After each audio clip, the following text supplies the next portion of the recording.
માણસ પોતાના જીવનમાં વિચારોથી થાકી જતો હોય છે. તેથી ધ્યાન જીવનમાં બહુ આવશ્યક છે. માણસ શરીરથી ઓછો રોગી બને છે, વિચારોથી માણસ વધારે રોગિષ્ઠ બને છે. કારણ કે જેવા જેવા વિચારો આપણે કરીએ તેવું રાસાયણ આપણા શરીરમાં બનવા લાગે છે. તેથી જીવનમાં વિચાર ક્રાંતિ બહુ આવશ્યક છે, બહુ જરૂરી છે. નારદજીએ દરેક વિચારોને શાંત કર્યા છે, વિચારો ઉપર વિજય પ્રાપ્ત કર્યો છે. આપણે જીવનમાં કેવા વિચારો કરીએ છીએ એના પર આપણું જીવન નિર્માણ થાય છે. માણસે દરેક વસ્તુ ઉપર ભણવું જોઈએ, દરેક વાંચન હોવું જોઈએ. 24 કલાકમાંથી 1 કલાક તો સારા પુસ્તકોના અધ્યયન માટે માણસે કાઢવી જોઈએ. માણસ વાંચતો જ નથી. આજનો માણસ પુસ્તક પ્રેમી નથી, એટલે મસ્તિષ્કનો રોગી બને છે. આજે માથાનો રોગ થાય કારણ કે તેનું મન એકાગ્ર નથી થતું, તેનું મન સ્થિર થતું નથી. જે માણસનો સ્વભાવ ઉગ્ર હોય ને તે માણસે વધારે વાંચન કરવું જોઈએ. ઉગ્ર સ્વભાવ તેનો નમ્ર બને છે. વિચારો પર વિજય મેળવવા માટે શ્રેષ્ઠ કોઈ ઉપાય હોય તો શ્રેષ્ઠ પુસ્તકોનું વાંચન છે. સારા પુસ્તકો ઘરમાં વસાવવા જોઈએ, સારા પુસ્તકો ઘરે રાખવા જોઈએ. ધર્મગ્રંથોનું વાંચન કરવું જોઈએ. ધર્મગ્રંથો ન સમજાય તો તેનું વ્યાકરણ, તેનું વિવરણ કરેલું હોય તેનું વાંચન કરવું જોઈએ. એટલું બધું આ દુનિયામાં લખાણું છે, એક જન્મની અનેક જન્મો નહીં તો પણ લખાયેલું આપણે વાંચી ન શકીએ એટલું જીવન ઉપયોગી લખાણું છે. પહેલા માણસ વાંચનનો શોખીન હતો, આજે માણસ વાંચવાનું છોડી રહ્યો છે. મનને શાંત કરવા માટે શ્રેષ્ઠ કોઈ ઉપાય હોય ને અક્ષર જ્ઞાન હોય, જો આપણે ભણેલા હોય તો થોડું ઘણું વાંચન રાખવું જોઈએ તો વિચારો શાંત બને છે. નારદજીએ પોતાના વિચારોના ચક્રનો શાંત કરી નારદજીએ સમાધિ લગાવી છે. વિજ્ઞાનમ ભવતી બ્રહ્મ, આ મોટું વિજ્ઞાન છે. અને પોતાની સ્વયંનો સાક્ષાત્કાર કર્યો છે, ભગવાનનો નહીં. અને આપણી સનાતની પરંપરા સ્વને ઓળખવાની પરંપરા છે, ભગવાનને ઓળખવાની પરંપરા નથી. આપણી જાતને આપણે ઓળખતા નથી ને ભગવાનને ઓળખવા આપણે નીકળ્યા છીએ. આપણે પરમાત્માની ખોજ નથી કરવાની, આપણે આપણી ખોજ કરવાની છે કે હું કોણ છું, મારું નિજ સ્વરૂપ કયો છે. નારદજીએ પોતાને સ્વયંનો સાક્ષાત્કાર કર્યો છે. પોતાના સ્વયંનો સાક્ષાત્કાર કરવો એ જીવનનું શ્રેષ્ઠ મોટું વિજ્ઞાન છે. તેથી મહર્ષિ ભગવાન વેદવ્યાસજીએ શિવમાં આપણા ગ્રંથ અંતર્ગત નારદજી માટે કહ્યું છે, ચક્રે મુનિ સમાધિ. શંકરજી સમાધિના દેવ છે, શંકરજી ધ્યાનના દેવ છે. આમ જો આપણે ગહેરાઈથી જોઈએ તો શિવાલય ધ્યાન કેન્દ્ર છે. શિવલિંગ એ વિચારોને કેન્દ્રિત કરવાનો શ્રેષ્ઠ એ કેન્દ્ર બિંદુ છે. એ સાક્ષાત બ્રહ્મ સ્વરૂપ છે. ભગવાન શિવજી કે શિવલિંગ મારી આત્મા છે, એ મારું નિત્ય સ્વરૂપ છે, નિજ સ્વરૂપ પણ મારો છે. અને ભગવાન શિવની પૂજા એ પણ શિવનું એક ધ્યાન જ છે કે પૂજા કરી ત્યાં સુધી આપણું ધ્યાન, આપણું ચિત્ત, આપણા વિચારો ભગવાન શિવની અંદર રહે. તેથી આપણા ગ્રંથો જ્ઞાન અને વિજ્ઞાનથી ભરેલા છે, અજ્ઞાનતાને દૂર કરનારા છે, જીવનમાં અંજવાળું પાથરનારા આપણા ગ્રંથો છે. તેથી ભગવાન મહર્ષિ વેદવ્યાસ નારદજી માટે કહે છે, ચક્રે મુનિ સમાધિ તમહં બ્રહ્મેતિયા વિજ્ઞાનમ ભવતી બ્રહ્મ સાક્ષાત્કાર કરમ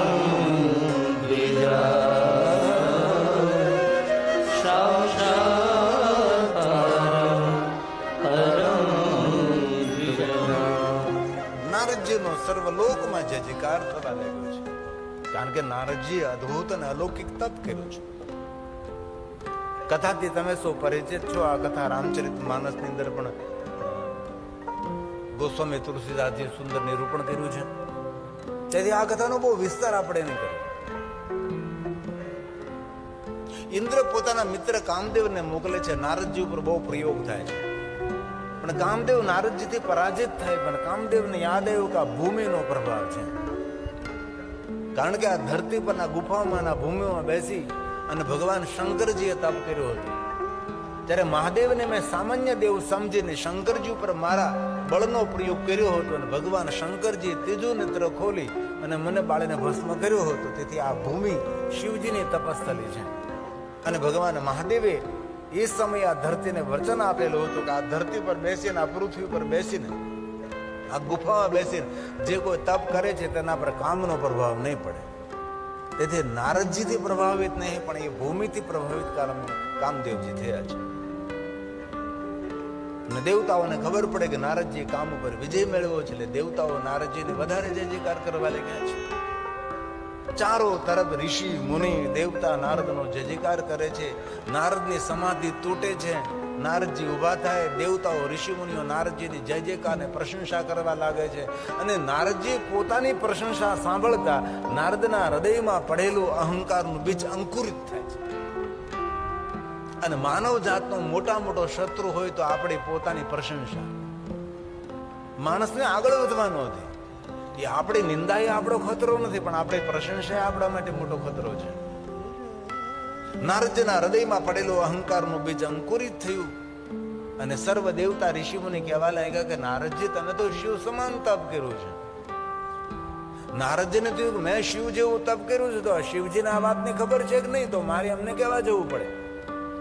અને એ નારદજી ભગવાન મહાદેવની પાસે પહોંચી જાય છે. અહંકાર યુક્ત નારદજીની સામે વાતો કરવા લાગે છે કે શંકર ભગવાન, તમે જેવી રીતે કામ ઉપર વિજય મેળવ્યો એવી રીતે મેં પણ કામ ઉપર વિજય મેળવ્યો છે. હું મહાન છું. નારદજી પોતાની પ્રશંસા કરવા લાગે છે. અને પોતાની પ્રશંસા કરવી એ માણસનો મોટામાં મોટો દુર્ગુણ છે. ઠીક છે, આપણે થોડી ઘણી ઓળખાણ આપી દઈએ આપણે, અને પછી આપણી જ પ્રશંસા આપણે કરીએ, આપણા જ પોગ ધોઈને આપણે પાણી પીએ તો કેટલાક આપણે સારા લાગીએ. નારદજીએ પોતાનું પ્રવચન બંધ કર્યું છે. ત્યારબાદ ભગવાન શંકરજી બોલ્યા છે. આ શ્લોક મહાદેવજી ગાયો છે. ભગવાન શંકર સ્વયં નારદને શું કહે? હે તાત. તાત કોણ? પિતા તુલ્ય, મૂર્ધન્ય, સદગુરુ તુલ્ય, પ્રાતકાલ યાદ કરવા જેવું વ્યક્તિત્વ, તેને તાત કહેવાય. તાત શબ્દ સૌ માટેનો પ્રયોગ છે. ઘણા શબ્દો એવા છે કે બીજા માટે પ્રયોગ કરવાથી શબ્દ દોષ લાગે. આપણે ઘણા કે કર્ણ છે, કર્ણ કોઈ થઈ શકે કોઈ, એ શબ્દ દોષ લાગે આપણને. કર્ણનો ઉપમા અપાય જ નહીં કોઈને. આપણે કઈ પ્રતિજ્ઞા ભગીરથ નહીં, પુરુષાર્થ ભગીરથ નહીં, પ્રતિજ્ઞા ભીષ્મ બને જ ન શકે. આ ધરતી પર એક જ ઘટના બને, બીજી વાર એ ઘટના ન બની શકે. તેથી સ્વયં ભગવાન શિવ નારદજીને કેટલું સન્માન આપે છે. સન્માન શબ્દો દ્વારા નારદજીને સંબોધિત કરે છે. હે તાત. હે તાત નારદ પ્રાજ્ઞા. હે આત્મજ્ઞાની નારદ, શું તમારા માટે કહું? હે તાત, હે નારદ. કેટલું મોટું સન્માન આપે. અને કોઈ પણ માણસની ઓળખાણ તેની વાણી ઉપરથી થાય છે, તેની ભાષા ઉપરથી થાય છે. તેથી માણસને બોલતા આવડવું, કેવું બોલવું એનું જ્ઞાન હોવું બહુ જરૂરી છે. આડેધડ બોલ્યા ન કરે, લોકો આપણે કદર કરી દે. પૂજ મહાત્મા ગાંધી, પૂજ બાપુ એમ કહેતા હતા, જ્યાં સુધી માણસ બોલે નહીં ને ત્યાં સુધી ઓળખાય નહીં, પણ એ બોલે ને પછી તેની સાચી ઓળખ થાય છે. ન બોલેલો માણસ એ નમણો લાગે છે, અને બહુ બોલનારો માણસ બમણો લાગે છે. તેથી માણસે ઓછું બોલવું જોઈએ. 10 શબ્દોમાં વાત પૂરી થતી હોય તો 11મા શબ્દોનો પ્રયોગ નહીં કરવો જોઈએ. આ ભગવાન શંકરજી નારદજીને કહે છે, નારદજી તમે મહાન છો, આપ ધન્ય છો. હે તાત. હે તાત નારદ પ્રાજ્ઞા. ધન્યસ્ત્વં શૃણુમન્વચઃ. તમે ધન્ય છો, પણ મારા વચનો સાંભળો, મારી વાતને નારદજી સાંભળો. તમે વાત કહેવી એ તો કલા છે, પણ વાત સાંભળવી એના કરતા મોટી કલા છે. ઘણાને વાત કહેતા તો ના આવડે, પણ સાંભળતા એ ન આવડે. સાંભળવું એ મોટી કુશળતા છે. જેને સારી રીતે શ્રવણ કરતા આવડે તેને સારી રીતે બોલતા પણ આવડે છે. ભગવાન શંકર કહે, શૃણુ મદવચન. મારી વાત સાંભળો નારદ. શંકર ભગવાન નારદને કહે છે, વાચમેવન કૃતાર્થે હે નારદ, હરે હે નારદજી, તમે જે મારી સામે પ્રવચન કર્યું છે એ પ્રવચન કોઈની સામે કરશો નહીં. ભૂલથી પણ વિષ્ણુની સામે તો આ વાત કરશો જ નહીં. હરિની આગળ તો નહીં જ. નારદજી, જીવનની ઘણી વાતો એવી હોય છે કે ગોપીએ રાખી એમ આપણું હિત રહેલું હોય છે. અને જીવનનું વૃતાંત જેને તેને ન કહેવાય. નારદ, સૌ વૃતાંત પોતાનું વૃતાંત હોય. ગોપ્યમ ગોપ્યમ સર્વથા હિમ. અને જીવનની બધી વાતો હવને ન કહેવાય ભાઈ. કહેવા જેવું એ વાતો કહેવાય. સૌને આગળ કોઠા નો ઠલવાય. આ ભગવાન શંકરજી બોલ્યા છે, નારદજી, હું તમને બહુ હૃદયથી વિનંતી કરું છું. અને તમને ભગવાન વિષ્ણુ સામે ચાલીને પૂછે ને કે નારદજી, તમારો જય જયકાર થઈ રહ્યો છે, એટલી પ્રશંસાઓ થઈ રહી છે, તો પણ નારદજી તમે સાંભળવાનો પ્રયાસ નહીં કરતા. અને વાતને બદલવાનો પ્રયાસ કરજો અને સ્થાનને બદલી નાખજો. તમારી કોઈ પ્રશંસા કરે તેથી દૂર જતા રહેજો. આ શંકર ભગવાને નારદજીને શિખામણ આપી છે. અને દુનિયામાં માગ્યા વગર મળે છે શિખામણ. માગવી ન પડે. સલાહ સૂચન ભગવાન શિવ બોલ્યા છે, હે નારદ, પુચ્છ મનોયહીન બ્રૂયા. નારદજી, તમે મૌન થઈ જા. બ્રૂયા નહીં બોલવાનું. મૌન રહેવું એ તપ છે. મૌન રહેવું તે સાધના છે. અતિ બોલવું એ વાણીનો વિલાસ છે. નારદજી, પોતાનો વૃત્તાંત તો કોઈને કહેશો નહીં. સ્વૃતમ મે યદુક્તવા. કભી નહીં. કોઈ પૂછે તો પણ તેને એકદમ થોડા શબ્દોમાં સમજાવી દેજો. જીવનની રહસ્ય ભરેલી, રાજ ભરેલી, ગોપનીય વાતો જીવનની નારદજી કોઈને કહેવી નહીં. આ ભગવાન શંકરજી બોલે છે, ગોપ્યમ ગોપ્યમ સર્વથાહિ નૈવ વાચે કદાચન નૈવ વાચ્યમ કદાચન. તેથી કથા સાંભળતા આપણે પણ આ વસ્તુને સમજવાની છે. જીવનની, પરિવારની, ઘરની જે વાતો હોય એ જેને તેને કહેવી ન જોઈએ. આપણા વ્યવસાયની કોઈ ગોપનીય વાત હોય એ પણ જેને તેને કહેવી ન જોઈએ. આપણે જે જીવનની ફોર્મ્યુલા હોય એ પણ બીજાને ન કહેવાય.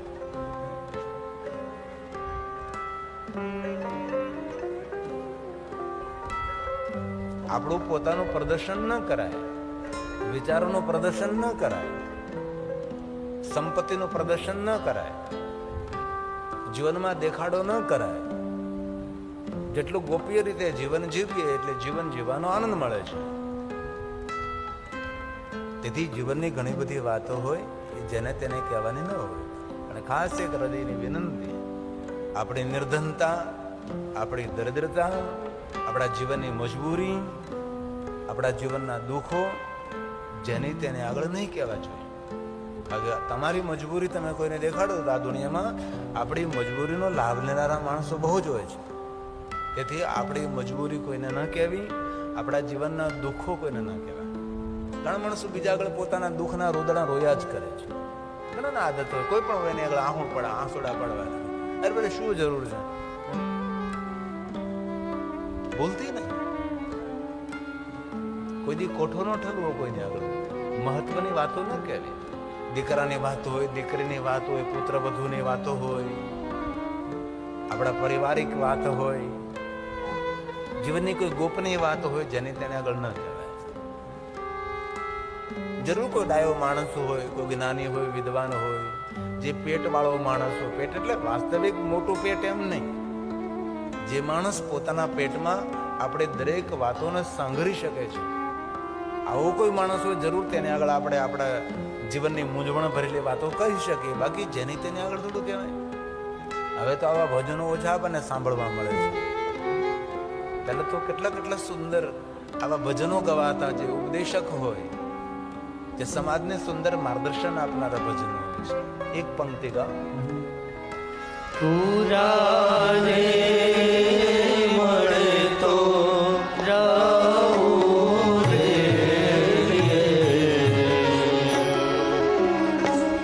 હે પુરાને મળે તો રહું રે.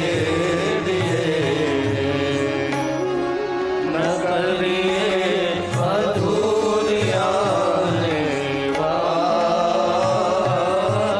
પુરાને મળે તો રહું રે. સંતો ભાઈ પુરાને મળે તો રહું રે.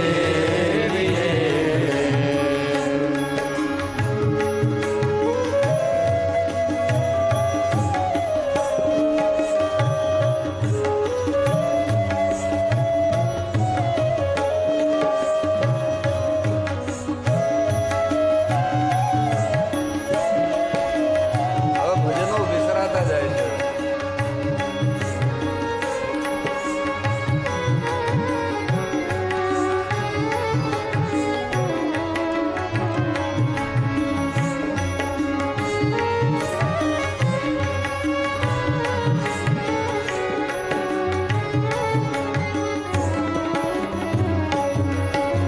હાડા રે આવો જીયાની બેડકી રે. એ જે ખાડા રે આવો જીયાની બેડકી રે. શું જાણે સમર્યાની બેડ. પુરાને મળે તો રહું રે.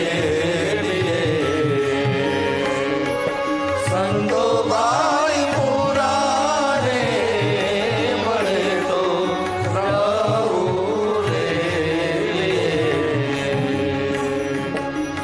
રહું રે. રહું રે. ભગવાન શંકરજી નારદજીને સમજાવવાનો પ્રયાસ કર્યો. નારદજી મૌન રહેજો. પોતાની પ્રશંસા નારદજી ન કરવી જોઈએ. તમે તપ કર્યું, સાધના કરી, ઉપાસના કરી, દેવતાઓ તમારો જય જયકાર કરે છે. નારદજી સમાજમાં જ્યારે પ્રશંસા થવા લાગે ને ત્યારે તો નારદજી એકાંતમાં રહેવું જોઈએ. ત્યારે સમાજની વચ્ચેથી હટી જવું જોઈએ. નારદજી ત્યારે અતિ જ્યારે પ્રતિષ્ઠાના સમાજમાં જ્યારે તેની પ્રશંસા થવા લાગે છે ત્યારે જીવન જીવવાનો મોટો ખતરો હોય છે. નારદજી ભગવાન શંકરજી નારદજીને કહે છે, નારદ ધ્યાન રાખજો, ભગવાન વિષ્ણુની સામે તમે જાઓ છો ને વિષ્ણુ ભગવાન તમારા માટે કઈ વાત ખોલે તો પણ તમે મૌન રહેજો અને વાતને બદલવાનો પ્રયાસ કરજો. અને નારદજી ભગવાન શિવજીનું લોક છોડીને વિષ્ણુ લોકમાં જાય છે. ભગવાન વિષ્ણુ ભગવાનની સામે જઈને એ નારદજી શંકર ભગવાનનું કહ્યું ન માન્યું. શંકર ભગવાન જે કાંઈ બોલે એ કઈ નારદજી સ્વીકાર્યું નહીં. અને વિષ્ણુ ભગવાનની સામે જે નારદજી પોતાની પ્રશંસા કરવા લાગ્યા છે. ભગવાન વિષ્ણુએ ધ્યાનથી નારદજીની વાત સાંભળી છે. નારદજીનું પ્રવચન પૂરું થયું એટલે વિષ્ણુ ભગવાન બોલ્યા છે. આ શ્લોક વિષ્ણુ ભગવાન સ્વયં બોલે છે અને નારદજીને કહે છે, હે નારદ, આપનું આગમન થયું. સમજો, દુનિયાના બધા તીર્થો મારા ધામની અંદર પડે. તીર્થો આમ તો નારદજી તમે જ્યાં જ્યાં જાઓ છો ત્યાં તીર્થોનું આગમન થાય છે. આપ જેવા પવિત્ર સંતો વિચરણ કરે છે. હરતા હરતા ભરતા તમે તીર્થ છો. ભગવાન વિષ્ણુજી નારદને કહે છે, હે નારદ, કૃત આગમ્યતે તાત. ભગવાન વિષ્ણુએ પણ નારદજીને તાત કહ્યા છે. તાત એટલે પિતા તુલ્ય પૂજ્ય વ્યક્તિ પ્રાતકાલ યાદ કરવા જો વ્યક્તિત્વ તેને તાત કહેવાય છે. ધન્ય છો નારદ, આપ જેવું તપ કોણ કરી શકે? તમારે જેવી સાધના કોણ કરી શકે? ઋષિ મુનિ દેવતાઓ તમારો જય જયકાર કરે છે નારદજી. તમે ધન્ય છો. ભગવાન સ્વયં શ્રી હરિ વિષ્ણુજી બોલે છે, कृतरागम्य ते तात किमर्थमिह चागतः ભગવાન શ્રી હરિ કરે, નારદજી ધન્ય છો તમે. धन्यस्त्वं मुनिशार्दूल મુનિ શાર્દુલ. શાર્દુલ એટલે સામર્થવાન. શાર્દુલ શબ્દનો સીધો અર્થ થાય વાઘ, સિંહ, પણ એ અર્થમાં નથી લેવાનું. સામર્થ્યવાન, તપમાં તમારું સામર્થ્ય છે, સમાધિમાં તમારું સામર્થ્ય છે. ધન્ય સ્તમ મુનિ શાર્દુલ. આપ જેવા સંતોનું દર્શન કરતા તીર્થજન્ય ફલની પ્રાપ્તિ થાય છે. આ કોણ કહે છે? ભગવાન શ્રી હરિ, ભગવાન વિષ્ણુજી બોલે છે. तीर्थो अहं तु तवागमः આગમન થયું, સમજો. વૈકુંઠ લોકમાં આજે તીર્થો પધાર્યા છે. ભગવાન વિષ્ણુજી સમજી ગયા કે નારદજીના હૃદયમાં અહંકારનું બીજ અંકુરિત થયું છે. અને વિષ્ણુ ભગવાને ઉદારતાથી નારદજીની ખૂબ પ્રશંસા કરી. નારદો ગર્વિતો મુનિ. એક તો નારદના હૃદયમાં અહંકારનું બીજ અંકુરિત થયેલું, તેમાં વિષ્ણુ ભગવાને નારદજીની બહુ જ પ્રશંસા કરી. વિષ્ણુ વાક્ય મિતિ શ્રુત્વા, ભગવાન વિષ્ણુજીના મધુર વાક્યો સાંભળતા નારદજીના હૃદયમાં પડેલો અહંકાર એ વૃદ્ધિ પામ્યો છે. તેથી જીવન જીવવામાં ખૂબ સાવધાની રાખવી, ખૂબ ધ્યાન રાખવું. જ્યાં તો આપણી બહુ પ્રશંસા થતી હોય ત્યાંથી દૂર રહેવું. કારણ કે પ્રશંસા એ અહંકારને જન્મ આપે છે. અહંકાર એ મનુષ્યના પતનનું કારણ બને છે. અને સ્વયં ભગવાન વ્યાસજી બોલે છે, અને સૂત પુરાણજી પ્રયાગ તીર્થમાં કહે છે, મહાત્માઓ સાંભળો, કેવા નારદજી પરમ સંત, કેવા દર્શનીય નારદજી. ઋષિ મુનિઓ દેવતાઓ જેનું જયજયકાર કરે નારદનું, એ નારદજી આજે અહંકારનો ભાર લઈને ફરવા લાગ્યા છે. નારદનું કઈ રીતે કલ્યાણ થશે? સાંભળો મહાત્માઓ, પ્રયાગ તીર્થમાં સૂત પુરાણે બોલે છે, એ મહાત્માઓ, વિષ્ણુ વાક્યમિતિ શ્રુત્વા સુંદર સુંદર મધુર મધુર ભગવાન વિષ્ણુજીના મુખથી પ્રગટ થયેલા વાક્યો નારદજીએ સાંભળ્યા છે. કારણ કે કોને પ્રશંસા સાંભળવી ન ગમે ભાઈ? આપણે કોઈ પ્રશંસા કરો તો કેવી મજા આવી જાય, શેર લોહી ચડી જાય આપણને. એમાં આપણે ભૂલી જાય, ફૂલકણ થઈ જાય. આ તો ગામ છે કેવું ફૂલકી, આપણે રહીએ ગામ છે ને ફૂલકી, ફૂલકી ફૂલકણ થઈ જાય, કોઈ દિવસ નહીં. આપણા જીવનનો ખતરો પ્રશંસા છે. આપણા જીવનનો ખતરો નિંદા નથી. નિંદા કરનારમાં તો બહુ આપણને શીખવાડવું મળે છે, આપણને જાણવાનું મળે છે કે કયા કારણે આપણે નિંદા થાય. કોઈને કોઈ જગ્યાએ આપણે ચરકચૂક કરી છે, કોઈને કોઈ જગ્યાએ આપણે ભૂલ કરી છે, તેથી આપણે નિંદાઓ થઈ રહી છે. વગર કારણે તો કોણ આપણે નિંદા કરે? આપણે અવસર આપ્યો હોય તેને, આપણે તેને પ્લેટફોર્મ બનાવીને તૈયાર કર્યું હોય તો એ નિંદા કરે. તેથી સૂત પુરાણે કહે છે, નારદો ગર્વિતો મુનિ. નારદના અભિમાનમાં વૃદ્ધિ થઈ. સ્વવૃતમ સર્વમાચશ સમદં મદ મોહિત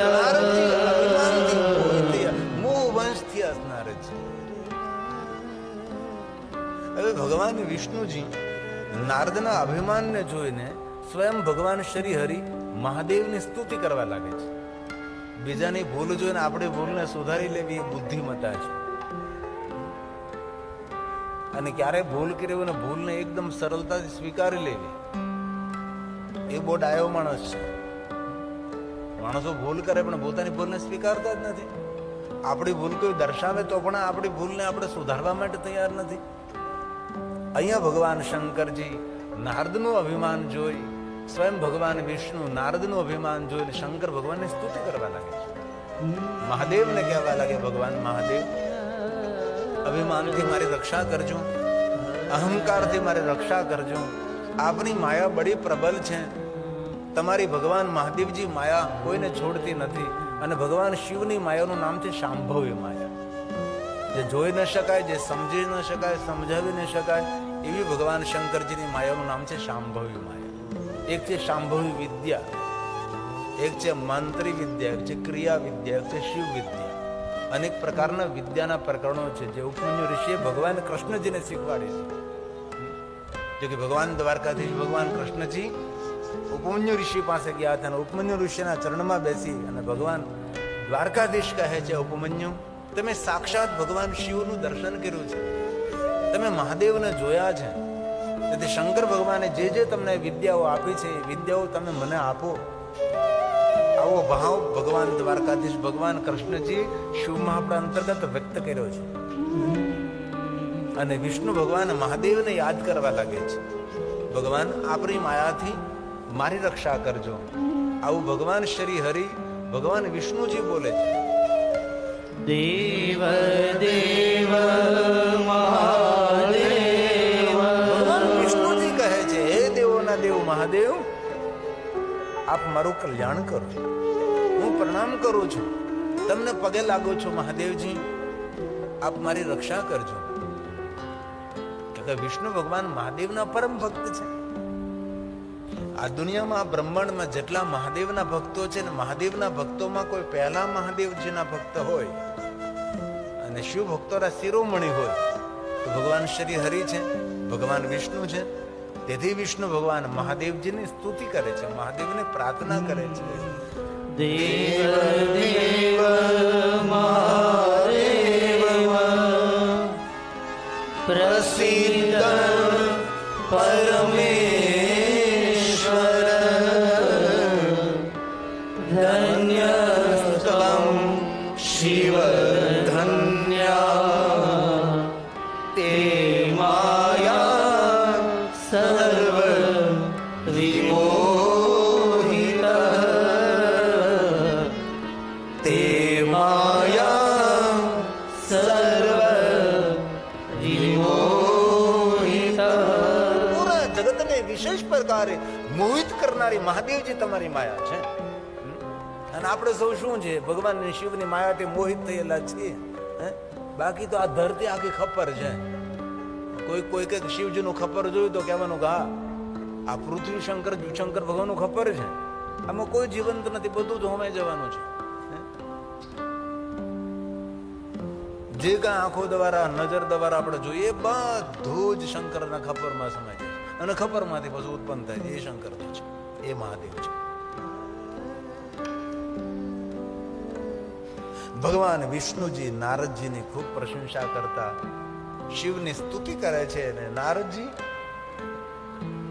ભગવાન વિષ્ણુને છોડીને જાય છે.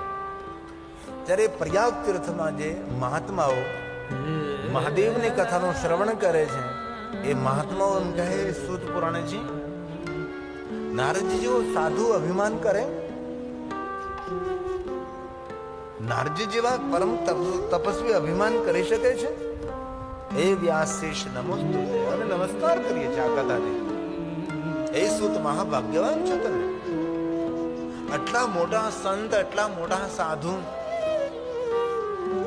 મુનિઓમાં જે શ્રેષ્ઠ છે એવા નારદજી અભિમાન કઈ રીતે કરી શકે? અદ્ભુત એમ કથા તાત, હે તાત અદ્ભુત કથા છે. વર્ણિતમ, જલ્દી આ કથાનું વર્ણન કરો. કથા સાંભળવા માટેની જિજ્ઞાસા પ્રગટ થઈ છે, કથા સાંભળવાની ઉત્સુકતા પ્રગટ થઈ કે અમને જલ્દી તમે કથા કહો.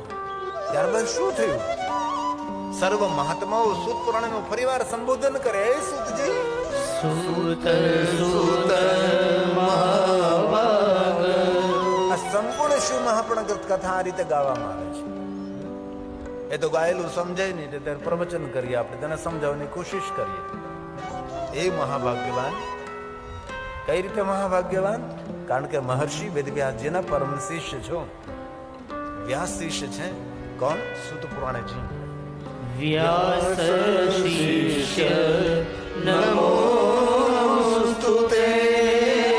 અમે સૌ તમને નમસ્કાર કરીએ છીએ કે નારદજીની આવી રૂઢીને સુંદર કથા સાંભળવાનો વિશેષ આનંદ થાય. અદ્ભુત કથા છે, અદ્ભુત કથા છે. અદ્ભુતેયં કથા. કથા અદ્ભુત છે, જલ્દી વર્ણન કરો. વર્ણિત કૃપયા પૈયા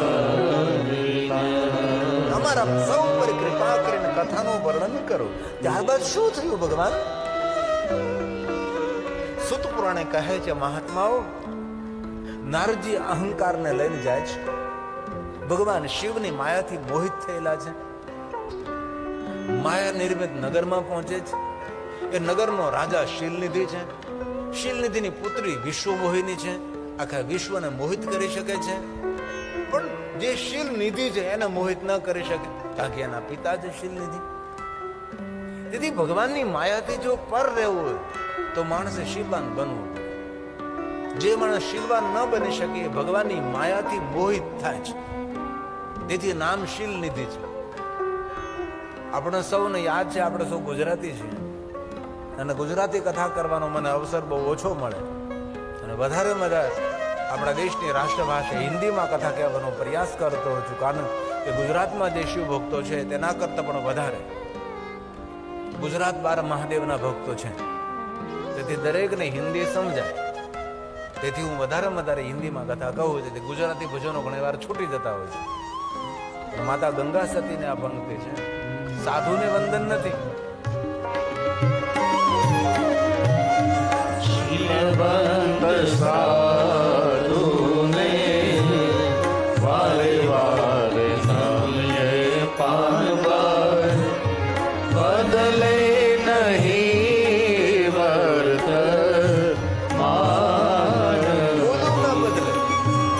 વર્તમાનમાં જીવે, શ્રેષ્ઠ વર્તનમાં જીવે અને ખોટું નર્તન ન કરે. આવા શીલવાન સાધુઓને હું પ્રણામ કરું. આ તો ગણવેશ છે. ગણવેશ ગમે તે પહેર્યો પણ આપણો વ્યવહાર સાધુતાથી ભરેલો હોય. સાધુ કોને કહેવાય? જે સાધનામાં રત રહેતો હોય છે, જે સાધન એકત્ર કરવામાં રત રહે તેને સાધુ ન કહેવાય. જે વિશ્વ કલ્યાણ માટે કોઈ ખોજ કરે, વિશ્વ કલ્યાણ માટે કોઈ સાધના કરે અને સાવધાની પૂર્વક પોતાનું જીવન જીવે, આને સાધુ કહેવાય છે. અને આ તો ગણવેશ છે અમારો. એ બાવાજી બન્યા તો આવું કપડા પહેરવાના, સાધુ બન્યા તો આવા વસ્ત્રો પહેરવાના, સંન્યાસ લીધો આ વસ્ત્રો પહેરવાના. દર્શનીય છે. જટા, બાલ ત્રિપુંડ, રુદ્રાક્ષ માલા, સુંદર કેસરી વસ્ત્ર, ભગવા વસ્ત્ર, એ દર્શનીય છે. તેથી માતા ગંગા સ્ત્રી કહે છે, શીલવંત સાધુઓને પગે લાગુ છું. એક વાર નહીં, વારંવાર પ્રણામ કરું છું. શીલવંત સાધુને વારે વારે નમ્ય પાનવાર, બદલે નહીં વર્ત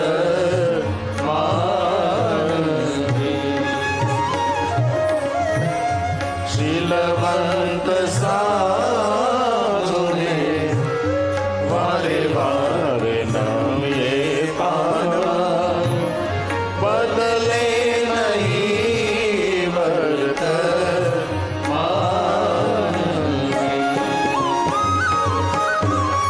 ચિલને નિવૃત્તિ જેની સદાય નિરમણીને, ચિત નિવૃત્તિ જેની સદાય નિરમણીને, મહારાજ થઈને પાન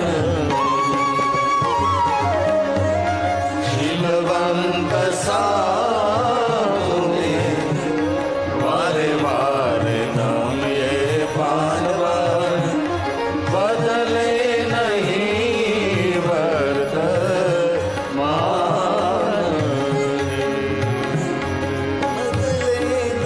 નહીં વર્ત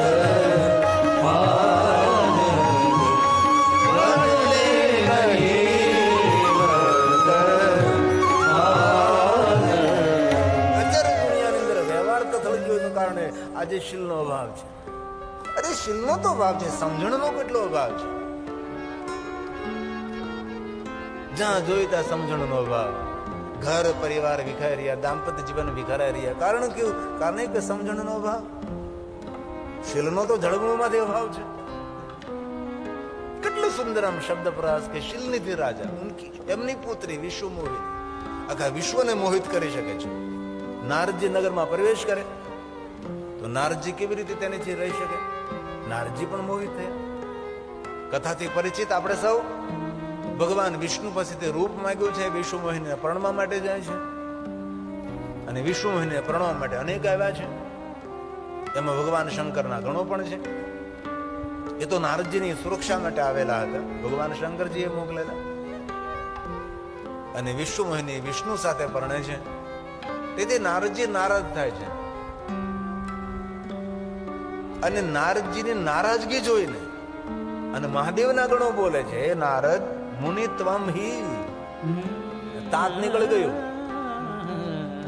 નારદજી જયારે મહાદેવની પાસે ગયા, મહાદેવ કહ્યું, હે તાત, હે નારદ, હે પ્રાજ્ઞ. નારદજી ભગવાન વિષ્ણુ પાસે ગયા, વિષ્ણુ ભગવાને કહ્યું, હે તાત. કેટલો સુંદર ભારી શબ્દ છે, સન્માનિત શબ્દ છે. આ નારદજી નીચા ઉતરી ગયા. કારણ કે આપણે આપણા વ્યવહારથી ઘણી વાર નીચા ઉતરી જતા હોય છે. ઘણી વાર થોડું ગુમાવવું પડે, થોડું જતું કરવું પડે, પણ આપણા વ્યવહારથી નીચે ન. આજે માણસ આહારથી પણ નીચો ઉતરી ગયો ને વ્યવહારથી પણ નીચો ઉતરી ગયો છે. સમજણનો અભાવ છે, શીલનો તો જડબોમાંથી અભાવ છે. આ શંકર ભગવાનના ગણો જયારે નારદજીને કહે, હે નારદ, હે નારદ તું તાથી વાત કરવા લાગ્યા છે. હે નારદ મુનિ ત્વમ હી. હે નારદ, વધારે તો ન કહી શકી. હે નારદ, તાત ગયું, સન્માન ગયું, સન્માન શબ્દો ગયા. ક્યારે? નારદજી અહંકારી, અભિમાની, લાલચી, મોહવંશ થયા ત્યારે થયું ને. આ કથા આપણા જીવનની ગાથા છે. સમાજમાંથી આપણું માન સન્માન ક્યારે ઓછું? ત્યારે આપણે લાલચી બનીએ, આપણે બહુ આ સન્માનની અપેક્ષાઓ રાખીએ. આપણે દાન દેવે પણ રહે અજાચર, ખબર ન પડે તેવી રીતે મોટા મોટા સત્કર્મો કરે, મોટા મોટા કાર્યો કરે છે. એનો મહિમા છે. આયા શંકર ભગવાનના ગણો કહે છે, નારદજી તમને શું થયું? વૃથા મદન મોહે, વૃથા તમે મદ કરો છો, કારણ વગરનું અભિમાન કરો છો નારદજી. આ શ્લોક મહાદેવના ગણો બોલ્યા છે. નારદજી સાથે કેવો વ્યવહાર કરે છે? હે નારદ મુનિ ત્વમ હી. વૃથા મદન તલાવડીમાં તમારું મોઢું જુઓ, તલ્લીપસુ સ્વમુખં પશ્ય. કેવું મોઢું છે તમારું? વાનરસ્યેવ ગર્હિતં. વાનરસ્યેવ ગર્હિતં. તમારું મુખ વાંદરા જેવું છે. હવે કોઈ માણસને વાંદરા જેવો કહેવામાં આવે તો એ માણસથી કેવી રીતે સહન થાય? એમાં અહંકારી માણસ હોય. અભિમાની માણસને કે એમ કે તું વાંદરા જેવો લાગે, અભિમાની માણસ આપણને જીવતા રહેવા દે. અને નારદજીનો ક્રોધ ભભૂકી ઉઠ્યો છે. એ જ સમયે ભગવાન મહાદેવના ગણોનો અનાદર કરી, અપમાન કરી અને કહે છે, તમે રાક્ષસ થશો. શ્રાપ આપી નારદજી ઉગ્રતાથી ભરપૂર વ્યાકુળ થતા થતા નારદજી ભગવાન વિષ્ણુની પાસે આવે છે. વિષ્ણુની સામે ક્રોધ કરવા લાગે છે ને વિષ્ણુનો અનાદર કરવા લાગે છે. ચારેય પ્રયાગ તીર્થમાં સાંભળનારા દરેક મહાત્માઓ ફરીવાર બોલવા લાગે છે, તદધ્યનમ ચરાચરમ. ભગવાન શિવની આવી માયા છે જે પૂરા જગતમાં ફેલાયેલી છે, જે કોઈને ન છોડે. સુત પ્રાણજી કેવી વાત કરો છો? નારદજી શ્રાપ આપે? શાંત રહેનારા, પ્રસન્ન રહેનારા, મૃદુભાષી, જેના મુખ પર પ્રસન્નતા રહેનારા નારદજી ક્રોધ કેવી રીતે કરી શકે? કથા સાંભળનાર શૌનકાદી મહાત્માઓને આશ્ચર્ય થાય, આવું થઈ શકે?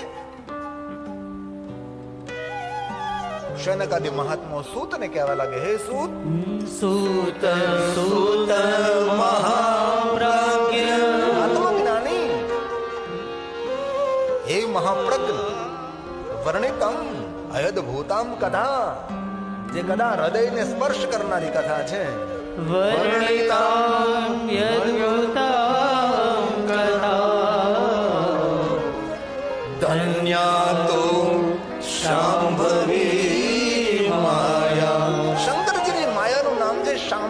માયા. કેવી માયા છે?